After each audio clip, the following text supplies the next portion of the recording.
औज़ु बिल्लाहि मिनश शैतानिर रजीम बिस्मिल्लाहिर्रहमानिर्रहीम। जीअं त असां सिंधी पढ़ूं पिया, सिंधी ग्रामर शाइर ऐं अदीब पढ़ूं पिया। अॼु बि इहो इम्पोर्टेंट टॉपिक आहे। ठीकु आहे, हाणे तव्हां चैनल ते नवां आहियो त चैनल खे सब्सक्राइब कयो, लाइक कयो ऐं शेयर कयो। अॼु जी जेकी आहे पार्ट 2 वीडियो आहे। अचूं था डायरेक्ट टॉपिक ते। हिन जे सां मूं जेको आहे पार्ट 1 जेको आहे वीडियो उहो ठाही आहे ऐं हीअ आहे पार्ट 2 वीडियो। सिंधी जा कुझु इंपॉर्टेंट सुवाल आहिनि, उहे असां हल कंदासीं। अचूं था डायरेक्ट सुवाल ते, टॉपिक ते अचूं था। सभ खां पहिरियां जेको आहे सुवाल नंबर 1 आहे, इस्माइली मुबलगन जे कलाम खे छा सॾिजे थो? त इन जो जेको सही ऑप्शन आहे उहो आहे गिनान। इस्माइली मुबलगन जे कलाम खे गिनान सॾिजे थो। अच्छा, उन खां पहिरियां तव्हांखे त हीअ त सुवाल जो जवाबु अची वियो। हाणे जेके ॿ ऑप्शन ॾिनल आहिनि, जेको सुवाल करण वारो जेके ॿ ऑप्शन ॾिनल आहिनि उन्हनि खे बि असां पढ़ूं। छो त कॾहिं कॾहिं ईअं थींदो आहे असांखे माना हिन जो त अची वियो, ठीकु आहे, हिकिड़े पेपर में हीअ सुवाल अची वियो, वरी उन में ॿिए पेपर में थी सघे हीअ अची वञे, टे पेपर में थी सघे काफ़ी अची वञे।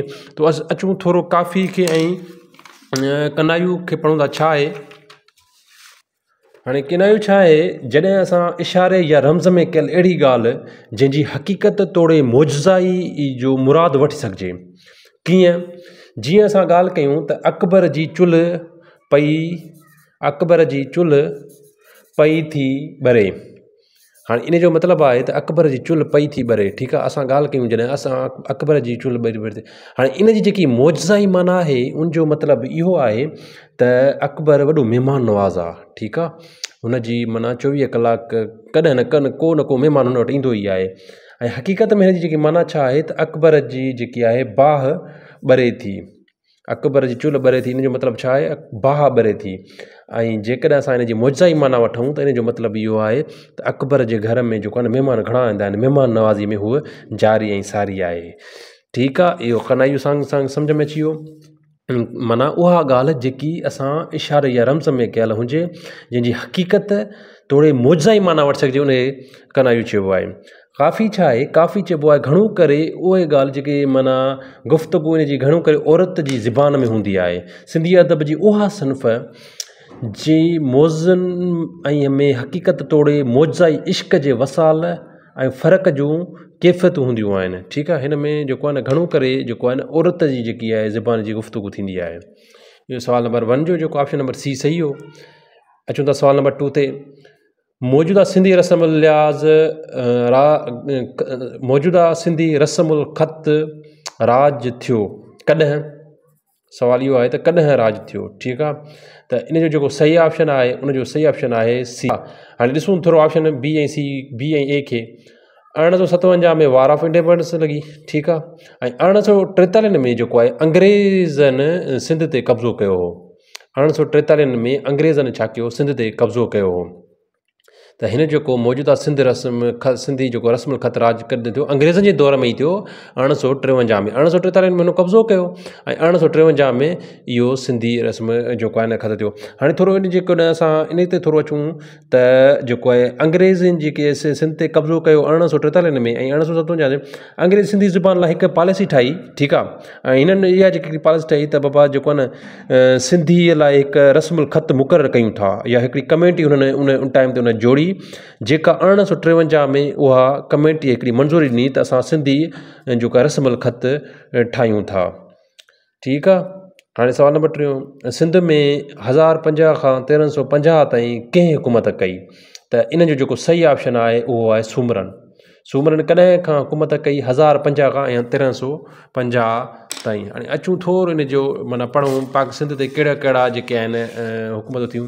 हिकिड़ी थी 1026 खां जेको आहे 1026 खां 1050 ताईं, वरी 1050 खां 1350 ताईं, ॿी थी 1351 खां जेको आहे 1520 ताईं, वरी अहिड़ी तरह 1520 खां 1555 ताईं।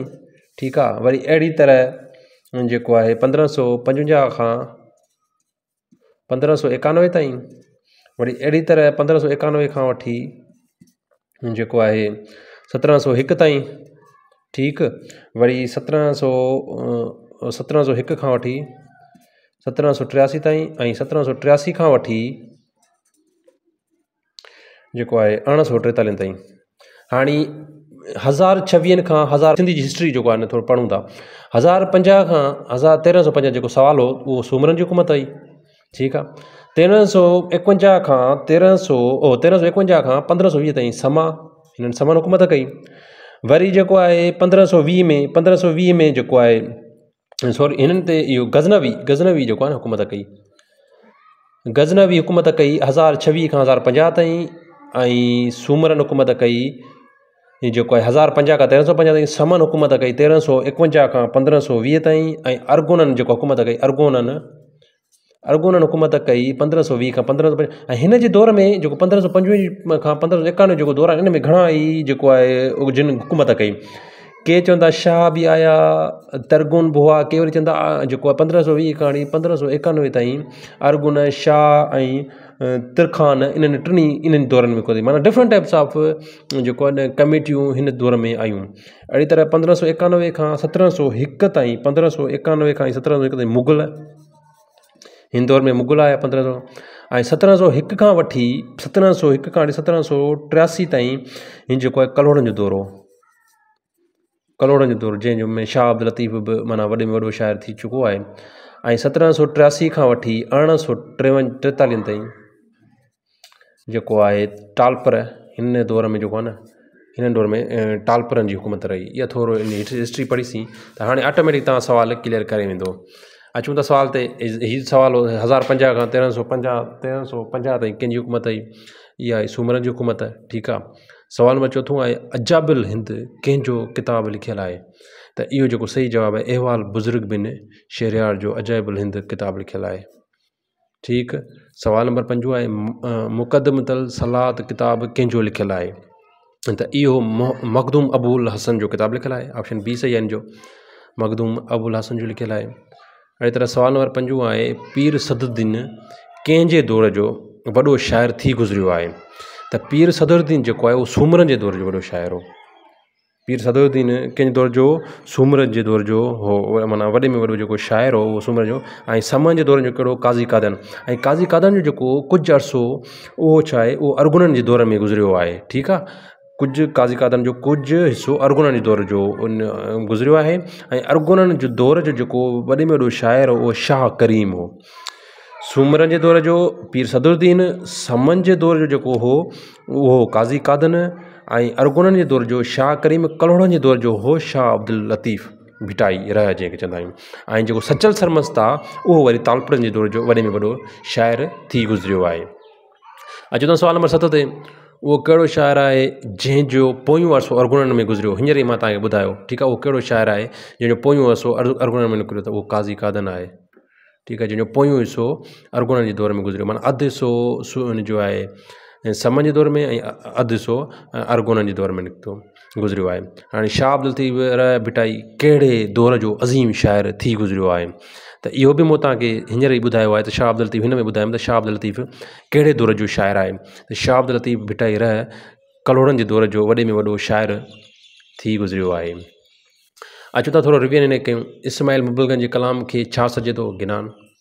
ऑप्शन नंबर सी मौजूदा सिंधी रस्मुल ख़त राज कॾहिं थियो? Option number C 1858। सिंध में 1050 खां 1350 ताईं कंहिंजी हुकूमत आई? ऑप्शन ए सूमरनि जी। अजाबिल हिंद कंहिंजो किताब लिखियलु आहे? ऑप्शन बी अहवाल बुज़ुर्गन बिन शहरयार जो आहे।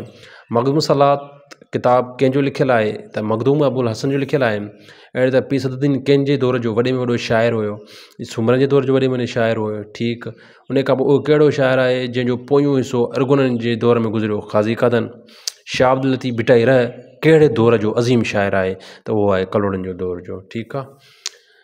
उमेदु आहे तव्हांखे वीडियो पसंदि आई हूंदी। ठीकु आहे। लाइक कयो, शेयर कयो, सब्सक्राइब कयो। मुंहिंजी इहा हूंदी त मां तव्हांखे वॾी सुठे में सुठी वीडियो ठाहियां। तव्हांजो कमु इहो आहे त तव्हां लाइक कयो, शेयर कयो ऐं सब्सक्राइब कयो चैनल खे। Thanks. Have a nice day.